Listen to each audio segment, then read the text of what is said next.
Why do the religious have such a hard time wrapping their heads around reality? Because when you embrace an emotionally coddling blind faith, reality just doesn't matter. This is true nowhere more than when they start talking about morals and ethics. It just doesn't work the way that they desperately wish that it did, and that's why they continually fail. So let's go watch.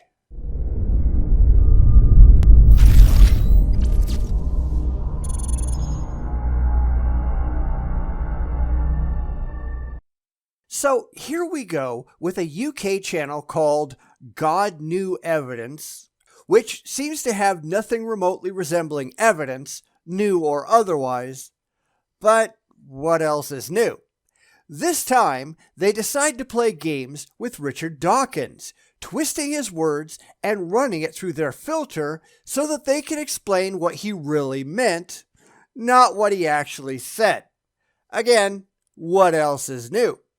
So let's go look at Callum and Lucy for yet another example of religious insanity and inherent dishonesty. Because that never gets old, does it?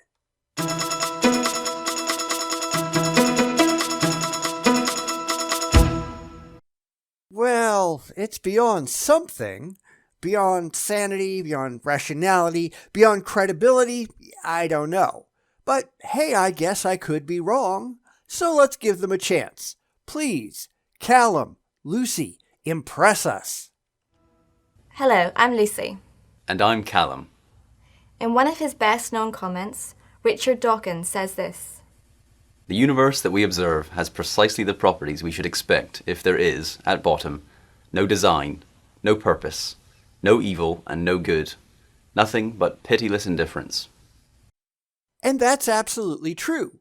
Because if we look at the evidence itself, not people's rationalizations of the evidence, not their emotional wishes and desires, but the actual evidence and nothing but, that's the only intelligent conclusion that we can possibly come to. The universe doesn't care about us. The universe doesn't have any capacity to care about anything.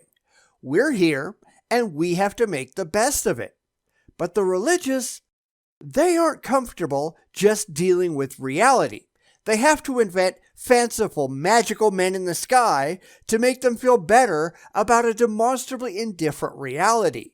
It makes them mad that they're not special, so they make up imaginary friends, then stuff words in their mouths, saying all of the things that these people wish was true, but demonstrably isn't.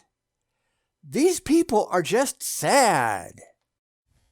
We've been talking about whether there can be real good and evil if we're just atoms and molecules. Define real good and evil, because this is about to turn into a word game by dishonest theists. I'm not saying that they're being purposely deceitful, because I don't think they know what they're really doing. They've had this absurd religious mind poison in their system for so long that they can't help but examine reality from behind the mental wall of theology.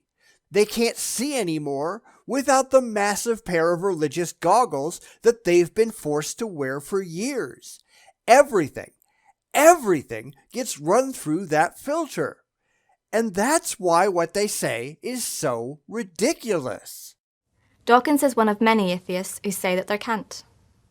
But somewhere else, he says, faith is one of the world's greatest evils. And here's where they're going to go off the rails.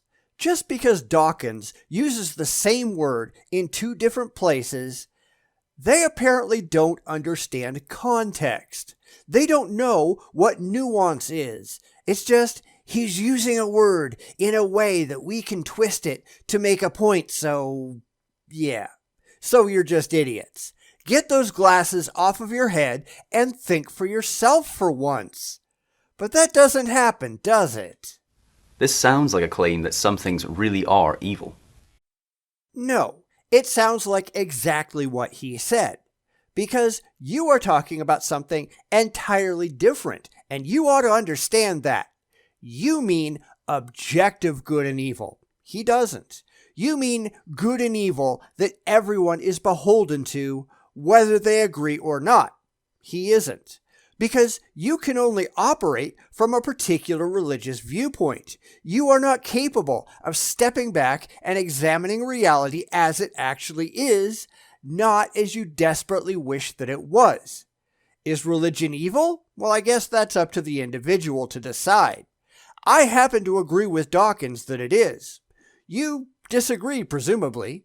His statement means no more than that. But you just can't be honest about it, can you? So we're entitled to ask, which is it?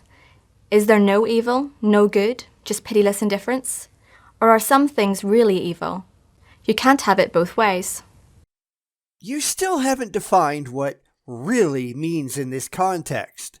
Dawkins is expressing his opinion, and you are trying to twist his words to be useful from your perspective. If anyone is being evil here, it's you.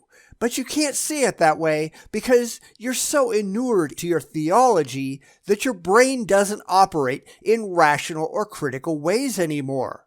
Your beliefs have damaged your mental faculties. That's pretty pathetic, isn't it? People like Richard Dawkins, Sam Harris, and Christopher Hitchens spend a lot of time condemning those they disagree with. Says the guy whose religious beliefs threaten to send anyone who doesn't agree with them to a place of eternal torture. And Hitchens really doesn't spend any time doing any of that these days, considering he's dead. I'm wondering, do these people even know that? I honestly don't know. I wouldn't be surprised if they didn't get the memo, would you? But if we're just atoms and molecules, and there's no real right or wrong, what basis do they have for condemning what someone else says or does? Opinions based on evidence and critical thinking. An evaluation of the facts without the clear and present bias that you people obviously have. A cursory examination of history because the history of religion has been coded in blood, violence, and repression. I think that's sufficient reason to call your beliefs evil. Now, you may not agree, and you don't have to. That's why it's an opinion. But the idea that you're trying to rip our words out of context for your own purposes, that's downright dishonest.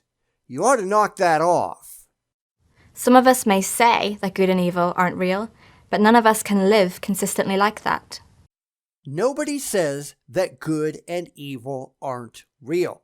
We say that good and evil aren't objective. Subjectively, we all make our own determinations of what we personally think is good and what we personally think is evil. Societies adopt common views and codify them into laws. Those ideas, over time, change as human society and human views change. That's why slavery, once very commonplace around the world, is now almost universally reviled. Well, so long as you don't hold to a religion, that is, because most places where slavery is still practiced these days, it's done for religious reasons. The Bible clearly and openly advocates for slavery.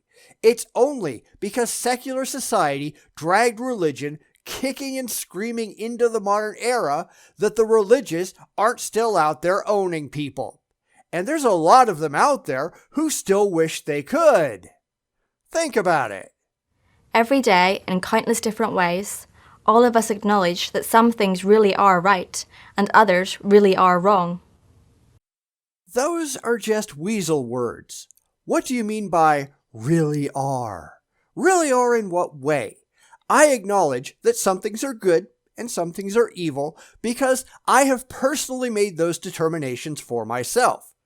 I don't pretend that those determinations go beyond me or beyond the common beliefs of my society. It is good or evil to the people who think it is good or evil. There's nothing else to it. You might want to try to get that through your head. This is as true of atheists who claim that there is no right or wrong as it is of the rest of us. And that's your claim. But your claim doesn't stand up to intellectual muster. No religious claims do. It's why religion is dying in the Western world,